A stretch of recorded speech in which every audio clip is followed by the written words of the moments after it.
दोस्तों आज के वीडियो में हम एक इंटीग्रल देखने वाले हैं जिसे हम सॉल्व करेंगे। ये इंटीग्रल है दोस्तों आई बराबर integral log 1 plus x square D x. ठीक है, इसी को हमें सॉल्व करना है। तो देखिएगा दोस्तों कैसे इसे करेंगे। इसे लिखेंगे आई बराबर इंटीग्रल, चूँकि ये एक फंक्शन है यहाँ पर दोस्तों हम जो है ये गुणे के रूप में कुछ एक्सप्रेस करेंगे। 1 इंटू इसको लिख सकते हैं log ई 1 प्लस एक्स स्क्वायर और डी एक्स। ठीक है, ऐसा लिख सकते हैं क्योंकि गुणे में तो एक होता ही है। ओके, अब यहाँ पर दोस्तों दो फंक्शन हो गए, ये कांस्टेंट फंक्शन एक इसके साथ हो गया, एक ये फंक्शन हो गया। ठीक है, अब देखिएगा यहाँ पर खंडशः रूल यूज करेंगे, एक को पहला फंक्शन एक दूसरा फंक्शन मान लेंगे। तो यहाँ पर क्वेश्चन होता है कि पहला और दूसरा फंक्शन माने किसको। उसके लिए देखिए एक नियम होता है, रूल होता है।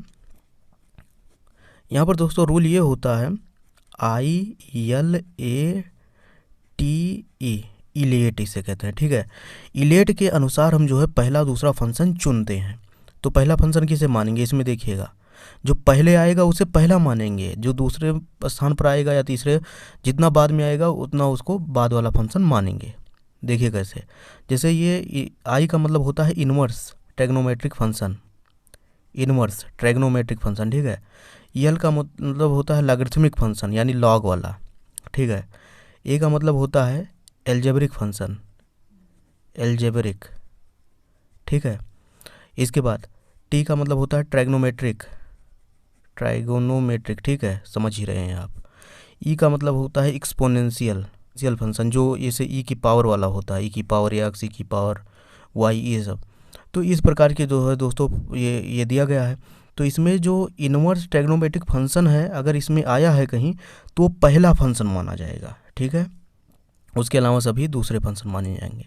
अगर इसमें वो तो नहीं आया है, देखिए कहीं भी नहीं दिख रहा है। ठीक है, अगर लॉगरिथमिक फंक्शन यहाँ कहीं दिख जाए तो वो पहला माना जाएगा। जैसे देखिए दोस्तों यहाँ पर क्या है, ये है लॉगरिथमिक फंक्शन, तो इसे जो है हम पहला मान लेंगे। ठीक है, इसके बाद उसके अलावा जो बच गया वो दूसरा फंक्शन होगा।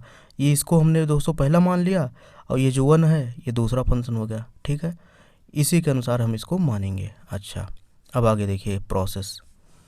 दोस्तों यहाँ पर जो है क्योंकि दो फंक्शन आपस में गुणे में है तो यहाँ पर खंडशः रूल यूज करेंगे, खंडशः रूल से। ठीक है, खंडशः नियम से, नियम से। अब खंडशः नियम क्या होता है पहले इसको जान लो। इंटीग्रल f(x) g(x) और dx। ठीक है, दो फंक्शन आपस में गुणे में हो और जो है उनका इंटीग्रेशन अगर करना हो तो क्या होता है, इसको अगर हम पहला मान लें इसको दूसरा मान लें दोस्तों, तो होता है पहला फंक्शन आप बाहर छोड़ दो, दूसरे फंक्शन का जो है इंटीग्रेशन। इसके बाद देखिएगा माइनस, आप पहले फंक्शन का डिफरेंशिएशन कर लो x के सापेक्ष। ठीक है, पहले का डिफरेंशिएशन और दूसरे का जो है दोस्तों इंटीग्रेशन, दूसरे का इंटीग्रेशन।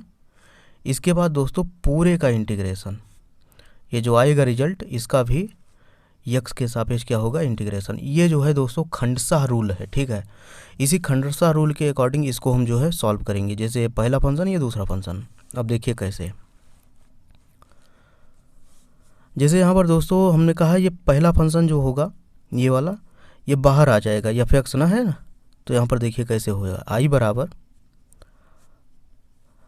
ये पहला फंक्शन जो है बाहर आ जाएगा इसके अनुसार, तो हो गया log ई 1 प्लस एक्स स्क्वायर। ठीक है, इसके बाद दूसरे फंक्शन यानी कि 1 का जो है हम क्या करेंगे, इंटीग्रेशन 1 dx माइनस।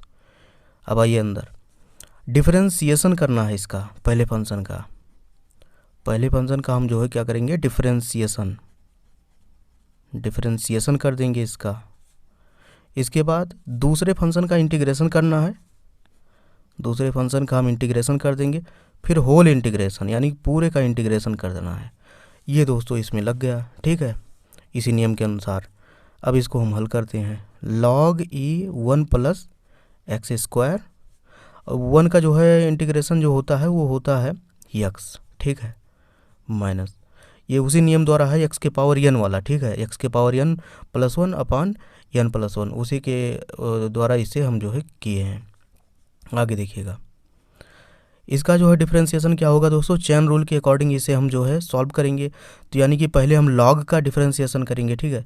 लॉग का जब डिफरेंशिएशन करेंगे, लॉग का 1/x होता है, यानी कि क्या हो जाएगा दोस्तों, यहाँ पर 1/, ये x के स्थान पर क्या लिखा है 1 + x², ये आ गया, ठीक है। अब इसका डिफरेंशिएशन करेंगे x के सापेक्ष, तो इसका हो जाएगा 2x, ठीक है, इंटू 1 का जो है इंटीग्रेशन क्या होगा दोस्तों, x हो जाएगा dx, ठीक है, ये हो गया। अब देखिएगा आगे, x log 1 + x² माइनस, दोस्तों 2 को हम बाहर कर लेते हैं, ठीक है, और इसको इसमें गुणा कर देते हैं, यानी x² 1 + x² और dx। अब देखिएगा, क्योंकि हमें जो है सूत्र बनाना है, क्योंकि 1 + x² जो है 1/1 + x² क्या बनता है, वो tan इनवर्स का सूत्र बनता है, ठीक है। तो हमें उसे बनाना है, यानी कि इसमें जो है x² ऊपर जो है इसमें 1 जोड़ दें 1 घटा दें, तो एक बार में तो भाग हो जाएगा, पूरी तरह से कट जाएगा। एक वाले में क्या होगा 1/1 + x² बन जाएगा, जो कि इनवर्स वाला सूत्र बन जाएगा। तो वही करेंगे, देखिए कैसे, x हो जाएगा log 1 + x² हो जाएगा दोस्तों 2।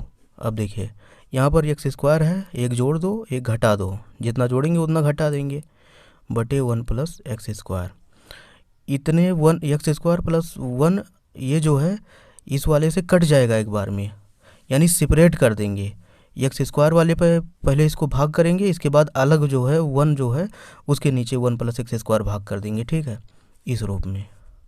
और dx देखिए नेक्स्ट स्टेप में कैसे बनेगा, x log 1 + x² -2 इंटीग्रेशन वाला चिन्ह, इसके बाद जब भाग करेंगे दोस्तों तो 1 आ जाएगा, यानी कि यहाँ पर dx आ गया, और ये जो है माइनस अंदर जाएगा और गुणा भी होगा 2 से, यानी 2 तो जाएगा अंदर, और माइनस क्या हो जाएगा दोस्तों प्लस, ठीक है।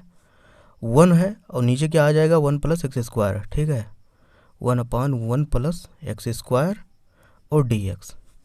पहले हमने क्या किया, इतना जो भाग है इसमें हमने इससे भाग किया, इसके बाद सेपरेटली जो है भाग है इसमें हम इससे भाग किए, ठीक है, इतना ही किया गया है।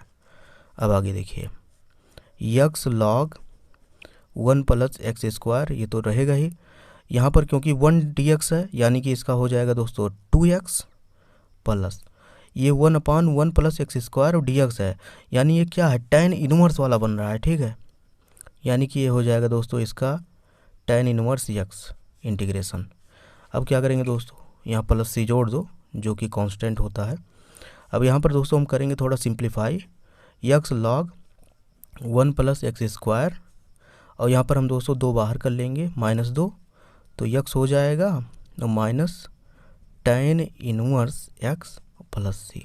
यही दोस्तों इसका आंसर हो जाएगा। आई थिंक आपको समझ में आएगा, क्लैरिटी आई होगी कैसे इसको हम करेंगे। वीडियो पसंद आया हो तो एक लाइक ज़रूर कीजिएगा, चैनल पर नए तो सब्सक्राइब